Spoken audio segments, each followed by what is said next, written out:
Jason, you told me, do you remember what you said to me 4 months ago, 5 months ago? Corey, let's make YouTube videos. It's going to be easy.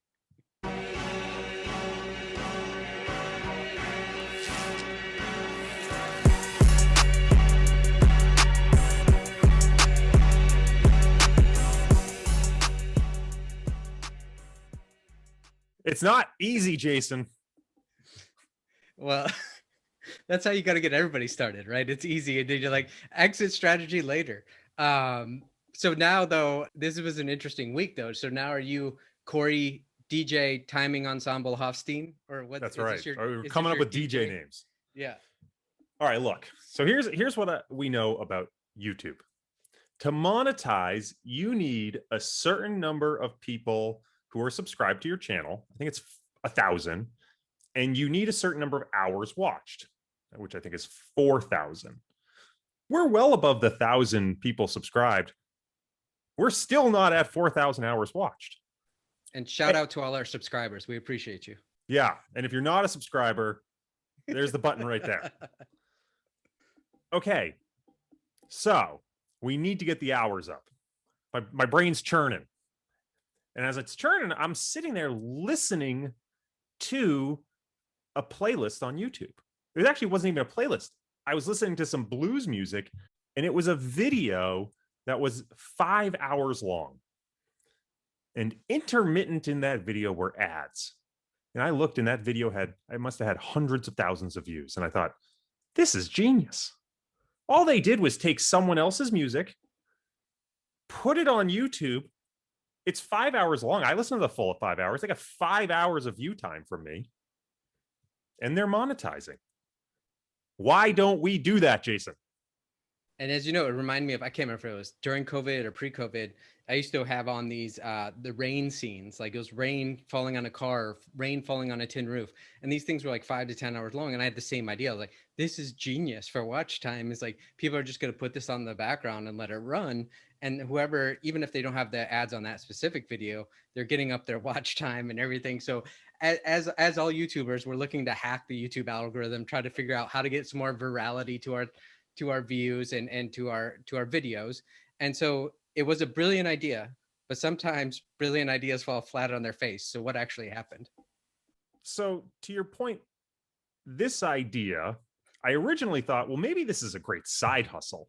How hard could it be to get music off of Spotify, piece it all together, upload it as a video, try to catch that fat tail of content, and just accumulate views over time?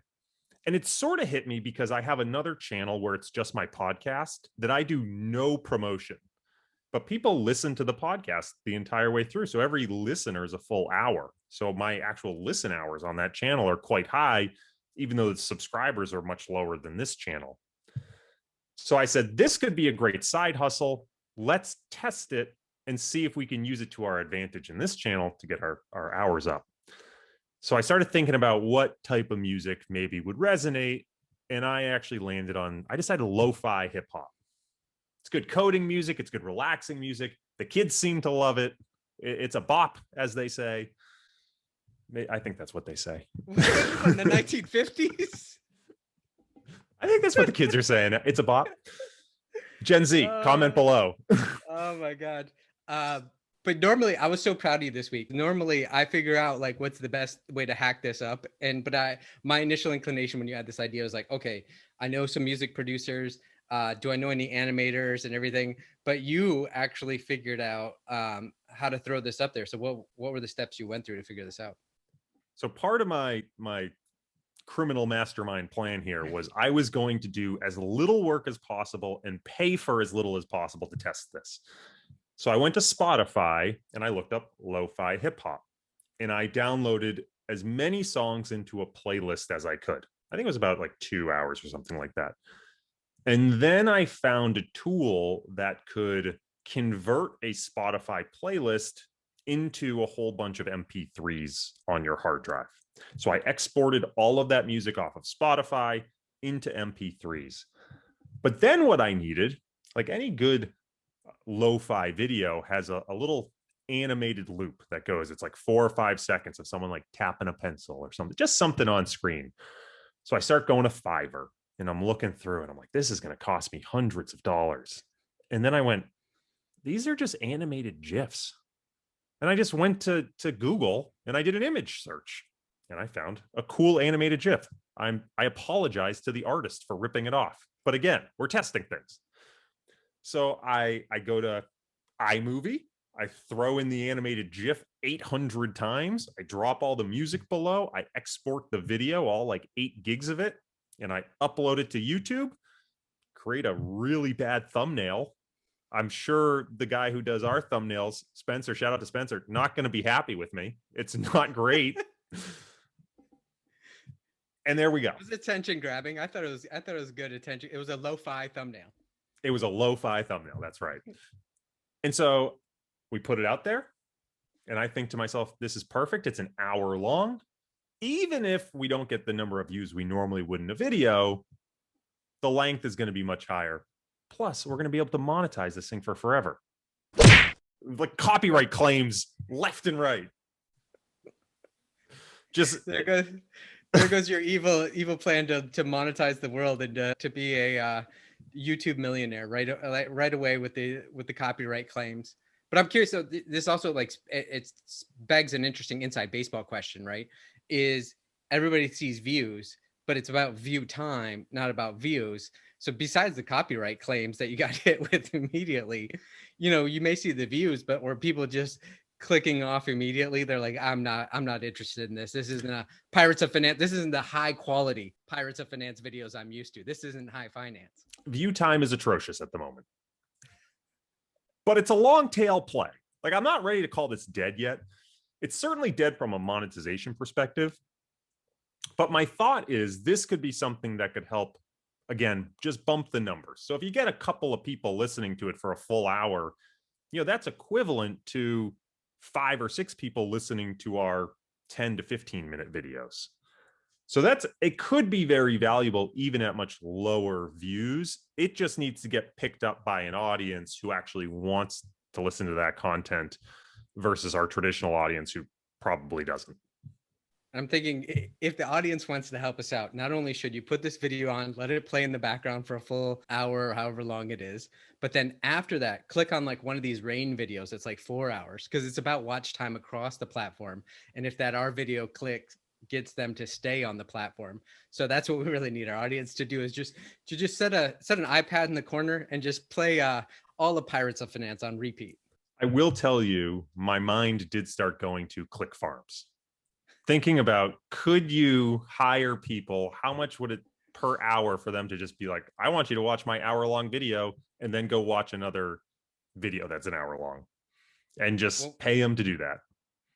Back in the day when I was talking to like a lot of these Instagram marketing firms and everything, that's basically what they do is they pay people in the Philippines. They try to get 10,000 views within the first 15 minutes. That then creates the spark of virality. So that's, I mean, as you know, people are always trying to hack every single algorithm across social media platforms.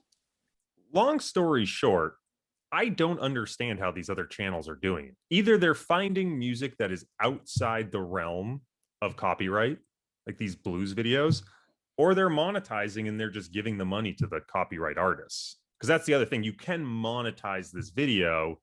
It's just that we wouldn't collect any money on it. But that begs an interesting question. If you're monetizing the video, you're not collecting the money, but then does the YouTube algorithm push that video because YouTube's actually making money off of it?